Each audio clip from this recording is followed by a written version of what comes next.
Hey Chucky, Sir, please share to us your struggles here in the Philippines. What are your struggles here in the Philippines since moving from Nigeria to here? my number one challenge is commuting. You meet a lot of people who don't care where you're coming from. They don't care if you've eaten. They just look at you as a foreigner and they think, oh, this guy is so rich, one, and he has all the time. Most times I lack sleep, right? I'm a musician. Most times I'm coming from somewhere so tired. And the mistake I make is speaking Tagalog.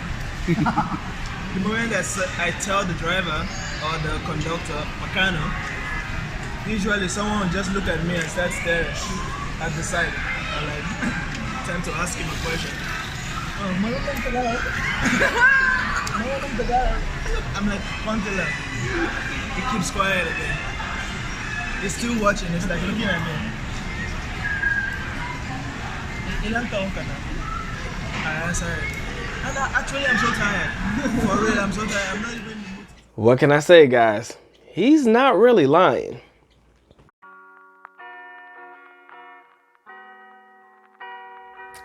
What is good? What is good? What is good, ladies and gentlemen? Of course, you know who I be. Good Doc, Dr. Mike TV, back again once again with another reaction video, guys. I came across this video on YouTube, man.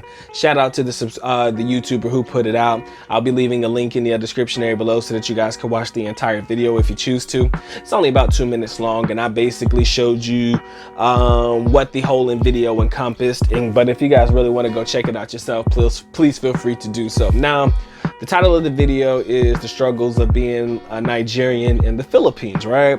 But what he described, in my personal opinion, is something that all of us foreigners typically go through, black, white, or whatever, whenever it comes to commuting and people actually finding out that, you know, even the slightest little bit, kontelong, even just a little bit, medyo, medyo, just even if they know a little bit of Tagalog as a foreigner, we all tend to run into this particular issue where Filipinos are excited about the fact that, you know, even the bare essentials in reference to the bare foundational structure of sentences when it comes to Tagalog, and they always want to try to carry on an extreme conversation with you as if they actually believe that you speak the entire language. Okay, so when you do ask magkano, which means how much in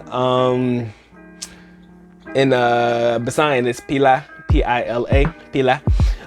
Whenever they hear you say that and you're asking how much when it comes to paying for something, whether it be commuting, whether it be, you know, in the store, buying anything like that, when they hear that a foreigner is speaking their language, it seems there's this level of excitement or blank stare that comes across their face, and then they literally want to try to carry on a conversation with you in that particular language. I've had that happen to me on quite a few occasions, especially with my taxi drivers, like the individual in the video actually mentioned. Like when it comes to talking to your taxi drivers, oh, where are you from, sir? I'm from the US. You know, where are you going, sir? When I used to live in Toril, I'd be like, Toril lang, you know, and I'll just, you know, carry on conversations. They'll be like, oh, you know, lang, huh?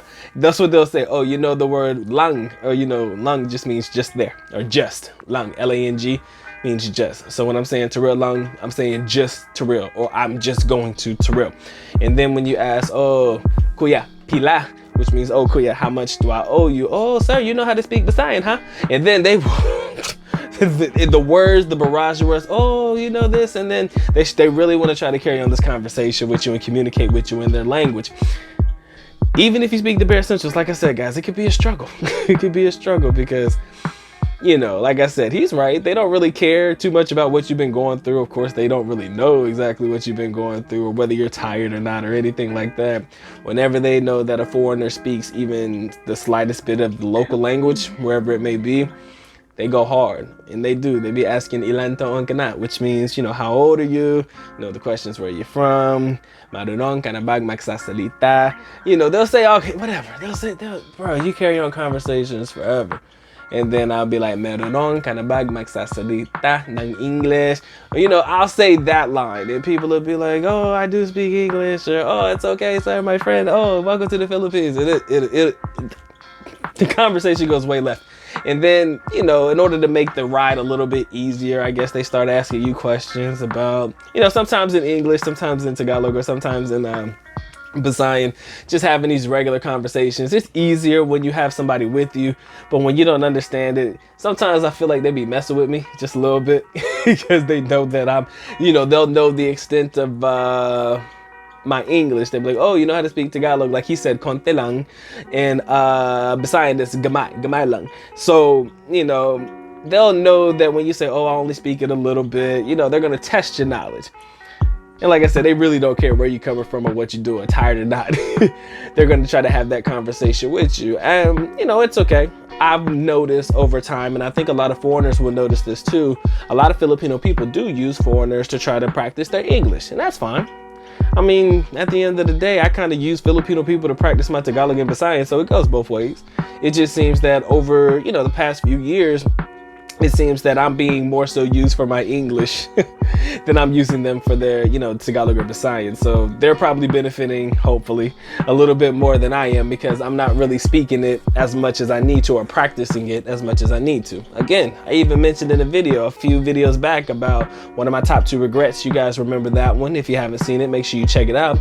But that was definitely one of my top 2 regrets in the Philippines. So as I listen to my man struggle, the struggles of being a Nigerian, I'll probably label this one the struggles of being a black man in the Philippines, but this will probably be something that is a struggle for pretty much any and every foreigner. I'm not gonna lie. I think this might be a problem for anybody who knows how to speak the language. Now, you could be like, shout out to Wode Maya, which is a brother from Africa who speaks fluent Chinese. I don't know exactly what language. I want to say fluent Mandarin. And then, you know, you got a couple of foreigners that have YouTube channels where they're speaking fluent, you know, Visayan and Tagalog. And, you know, I appreciate those guys for taking the moment to actually do it. And really, during this COVID time, this pandemic time, I'm actually thinking about really putting forth an effort and actually trying to, you know, learn it and advance what I already know just a little bit further.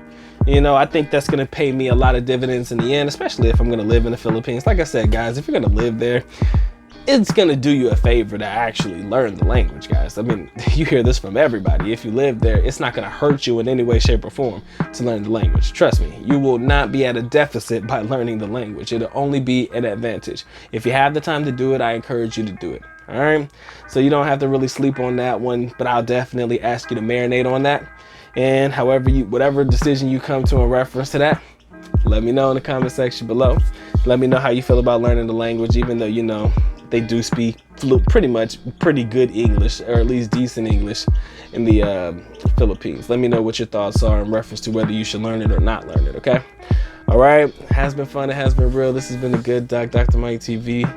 Appreciate you guys coming through. With that being said, the Good Doc is officially out. At least nako, paalam, which means I am going now. Bye-bye. As always, love you guys. Mga kita. Mabuhay. Peace.